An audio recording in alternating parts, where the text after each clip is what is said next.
Beritakanlah firman, siap sedialah baik atau tidak baik waktunya. Shalom, puji Tuhan, karena Tuhan saja kita boleh ada lagi dalam renungan harian di hari ini. Firman Allah yang menjadi renungan kita bersama di hari ini saya ambil dari Injil Lukas pasal 24 ayat 36 sampai dengan ayatnya yang ke-53. Secara khusus saya akan baca ayat 50 sampai 53, firman-Nya berkata demikian. Lalu Yesus membawa mereka keluar kota sampai dekat Betania. Di situ Ia mengangkat tangannya dan memberkati mereka. Dan ketika Ia sedang memberkati mereka, Ia berpisah dari mereka dan terangkat ke sorga. Mereka sujud menyembah kepadanya, lalu mereka pulang ke Yerusalem dengan sangat bersukacita. Mereka senantiasa berada di dalam bait Allah dan memuliakan Allah. Demikianlah sabda firman-Nya hari ini yang menasihati dan mengajar kita arti penting kenaikan Kristus bagi kita. Sudah barang tentu sebagai umat, sebagai orang percaya kita memahami bahwa kenaikan Kristus ke surga adalah klimaks dari karya penyelamatannya bagi kita manusia, dari kematian, kebangkitannya, sampai kenaikannya ke surga. Sehingga ini merupakan suatu peristiwa yang sangat penting dalam hidup kita sebagai umat, sebagai orang percaya. Lalu pertanyaannya adalah apa arti penting kenaikan Kristus ke surga bagi kita sebagai umat, sebagai orang percaya? Setidaknya ada 3 hal yang saya jumpai dari nats pembacaan kita hari ini. Dalam ayat 47 sampai 49 dan lagi dalam namanya berita tentang pertobatan dan pengampunan dosa harus disampaikan kepada segala bangsa mulai dari Yerusalem. Disampaikan kepada segala bangsa apa? Tentang pertobatan dan pengampunan dosa. Terus ayat 18, kamu adalah saksi dari semuanya ini. Dan aku akan mengirim kepadamu apa yang dijanjikan Bapakku. Tetapi kamu harus tinggal di dalam kota ini sampai kamu diperlengkapi dengan kekuasaan dari tempat tinggi. Ayat ini menjelaskan bagaimana murid-murid pada waktu itu harus menjadi saksi. Kamu adalah saksi dari semuanya ini. Artinya apa? Arti penting kenaikan Kristus ke surga bagi kita yang pertama adalah mendorong ataupun memotivasi kita untuk menjadi saksi bagi Kristus. Menyaksikan tentang siapa Kristus, menyaksikan tentang apa karya Kristus bagi kita. Bahwa Dia mati di bukit Golgota demi dan untuk menebus dosa saudara dan saya. Sehingga berita tentang pertobatan dan pengampunan dosa melalui karya Kristus di bukit Golgota itu tidak sia-sia karena Dia sudah bangkit dari antara orang mati. Berita inilah yang harus kita saksikan, yang harus kita sampaikan kepada orang lain. Apakah mereka akan percaya atau tidak percaya? Apakah mereka akan terima atau tidak terima, setuju atau tidak setuju? Itu bukan urusan kita. Urusan kita adalah kita harus menjadi saksi bagi Kristus. Nah, sebelum kita menjadi saksi Kristus, Kristus menjanjikan ayat 49, dan aku akan mengirim kepadamu apa yang dijanjikan Bapakku. Tetapi kamu harus tinggal di dalam kota ini sampai kamu diperlengkapi dengan kekuasaan dari tempat tinggi. Dan itu sudah barang tentu berbicara mengenai peristiwa Pentakosta, bahwa Roh Kudus itu akan turun ke atas murid-murid dan mereka akan menjadi saksi bagi Kristus di Yerusalem, Yudea, Samaria, sampai seujung bumi. Demikian juga ini menjadi tugas dan tanggung jawab kita.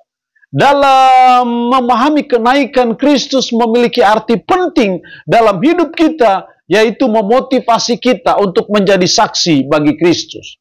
Yang kedua, dalam ayat 52, mereka sujud menyembah kepadanya, lalu mereka pulang ke Yerusalem dengan sangat bersukacita.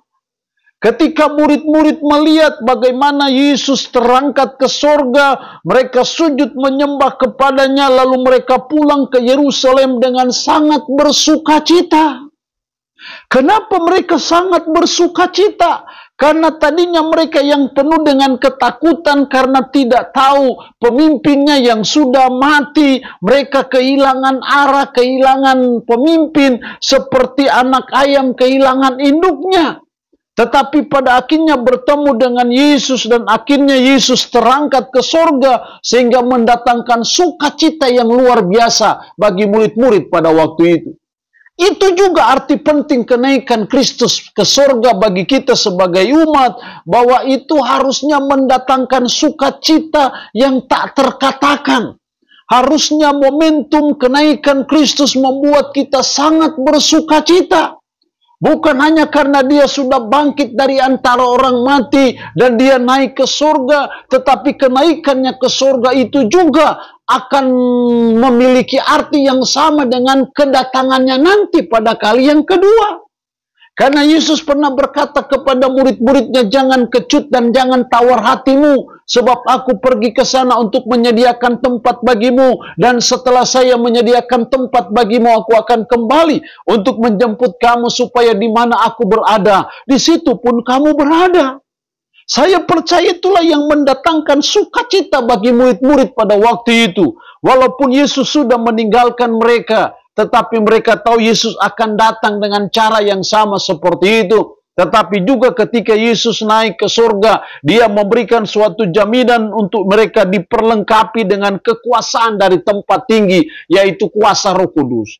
Sukacita itu juga seharusnya ada dalam hidup kita sebagai umat, sebagai orang percaya, bahwa dia sudah naik ke surga. Dia sudah kembali ke posisinya yang semula, dan kita harus percaya bahwa dia akan kembali dengan cara yang sama.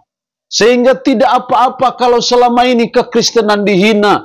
Tidak apa-apa kalau selama ini Yesus dihina, kitab suci dihina, keajaran Kristen dihina. Tidak apa-apa. Karena kita tahu ada waktu dan ada saat. Ketika dia datang pada kali yang kedua, dia akan menjadi hakim di atas segala hakim, raja di atas segala raja, dan Tuhan di atas segala Tuhan, yang akan menghakimi seluruh umat manusia. Sehingga kita percaya ada waktu dan ada saat. Semua lidah akan mengaku dan lutut bertelut bahwa Yesus Kristus adalah Tuhan.